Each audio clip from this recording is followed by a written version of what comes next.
There is a coffee shop off a strip mall in Austin, and you are sitting at a corner table with a laptop that has a cracked hinge. It is 7:14 in the morning. You are looking at a listing on a content asset marketplace, and the number at the top is not the one that is making you nervous. The number making you nervous is the one at the bottom of the page, the one that says what this thing actually earns. 4 YouTube channels. Faceless. No one on camera. Just automated narration over stock footage. Combined, they pull $190,000 a month.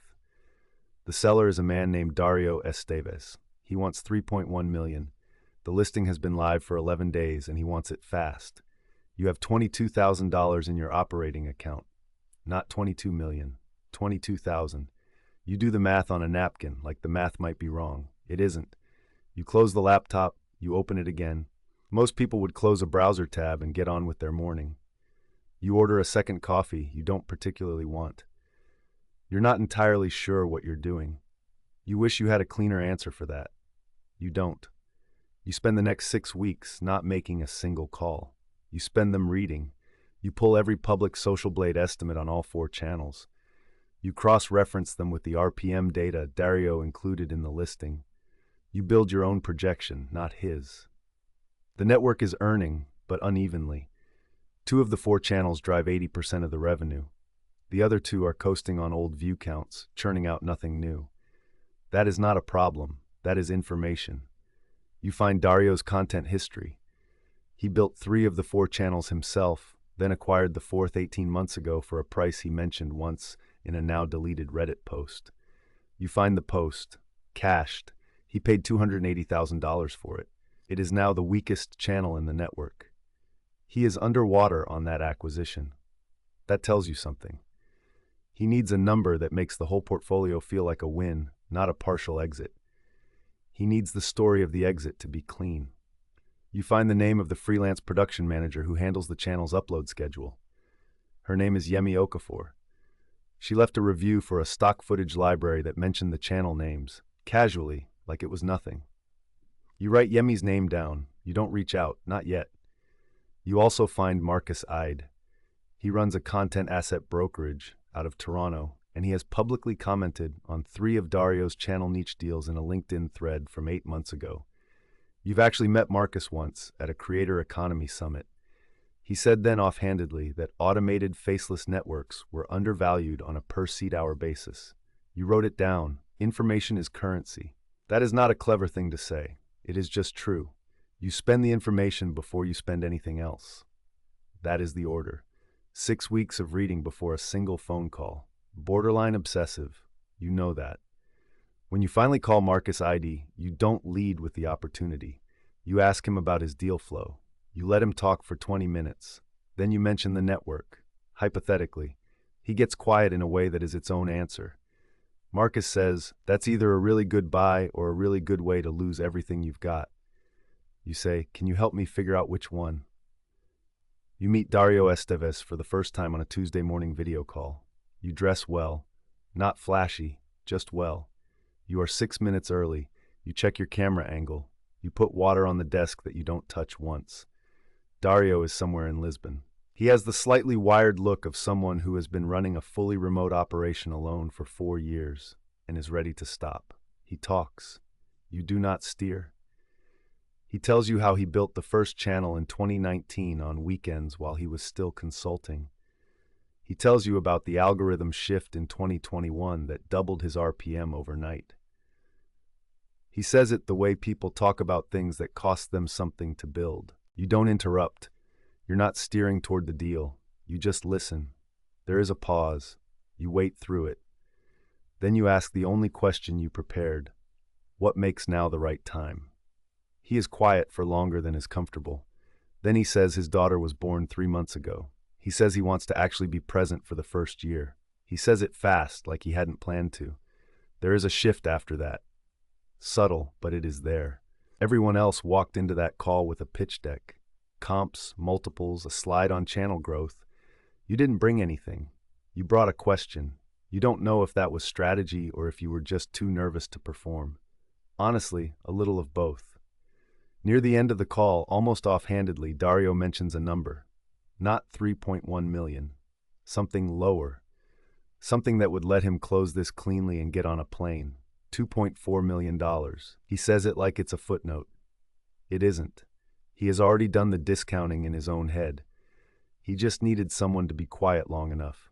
You tell him you'll come back in 2 weeks. Exactly 2 weeks. You drive home that night and sit in your kitchen for a long time with the lights off, not thinking, just sitting. $2.4 million. You have 22,000. The asset can pay for itself if you structure it right. That is not a magic trick, it's just math. But the math only holds if you do the steps in order and don't panic between them. First move. You call Marcus ID the next morning and you tell him you need a diligence model. Not a vibe, not a napkin. An actual financial model. Marcus meets you at a cafe on South Congress 2 days later. He has a laptop, 2 printed channel analytics exports, and a to-go cup he ignores entirely. He looks at the RPM data, the channel age, the upload cadence, the ad revenue seasonality. He builds a model while you sit there. The model shows a trailing 12-month EBITDA of $1.7 million.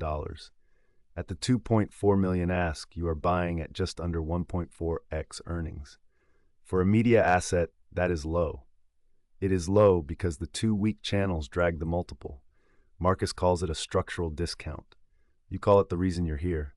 You give Marcus 3% equity in the acquiring entity for the model and ongoing advisory. He accepts without a counter. Now you have something real. A model, a defensible multiple, a structural story. Second move. You need to know if the revenue is sticky, because a channel's revenue isn't cash flow until someone renews the relationship with the algorithm. And algorithms don't sign contracts. You track down Yemi Okafor. You find her on LinkedIn, you send a short, specific message. You tell her you are conducting diligence on a content asset and would value 30 minutes. She calls you back in 4 hours. She is professional and a little guarded.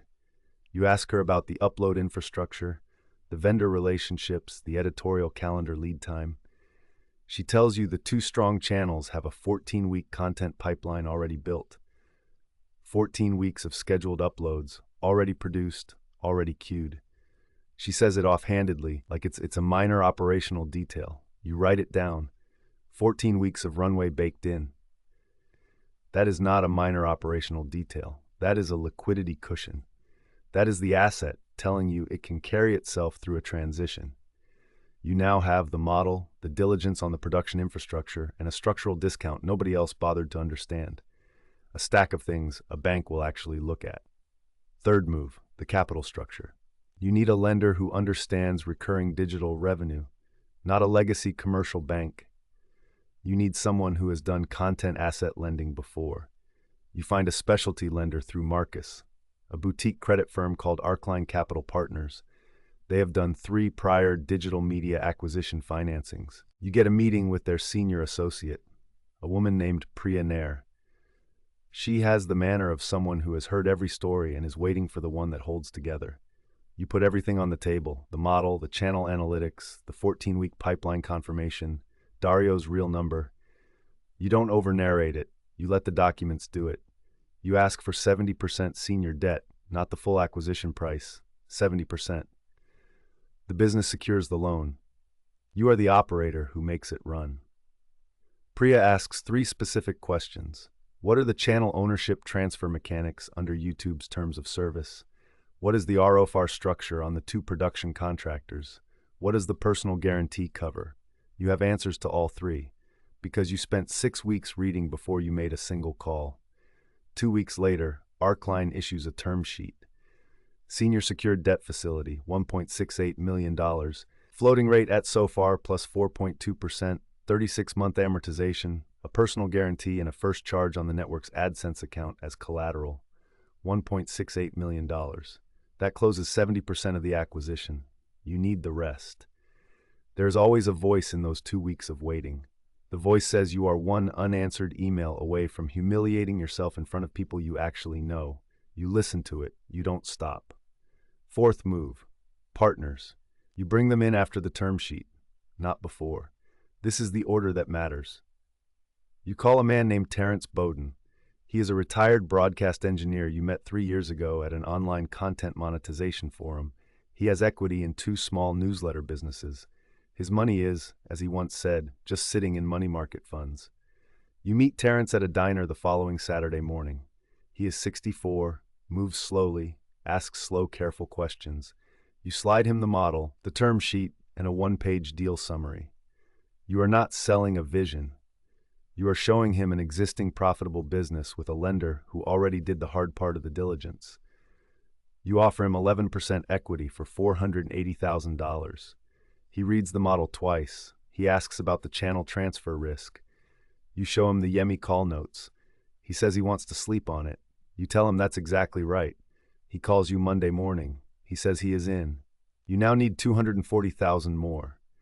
You find it through a digital asset investor named Silas Prewitt, who you know from a private operator group online. He moves fast and asks hard questions. You show Silas the same 3 documents. He asks about the earn-out protection if one of the 2 strong channels demonetizes within 90 days of close. You already have an answer. You built an indemnification clause into the draft SPA with Marcus's input. Silas commits $240,000 for 9% equity. He signs an equity commitment letter the same evening. You now have a term sheet from Arkline Capital Partners, a $480,000 commitment from Terrence Bowden, a $240,000 commitment from Silas Prewitt, a financial model, a 14-week content pipeline confirmation, and a seller who already told you his real number.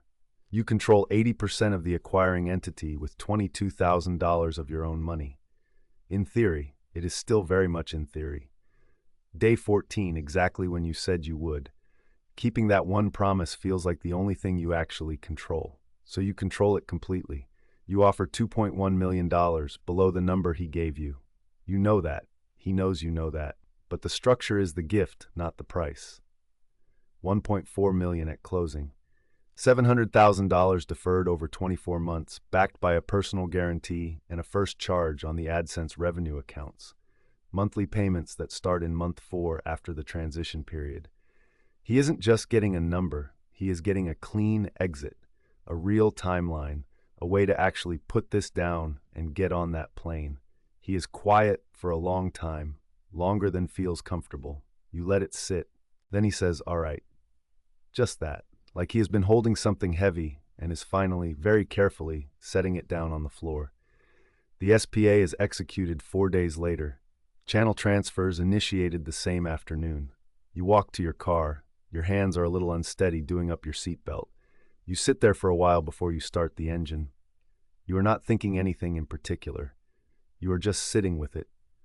People find out about it later. They fill in the story with whatever fits most neatly. You got lucky. You knew the right people. You had money somewhere nobody knew about.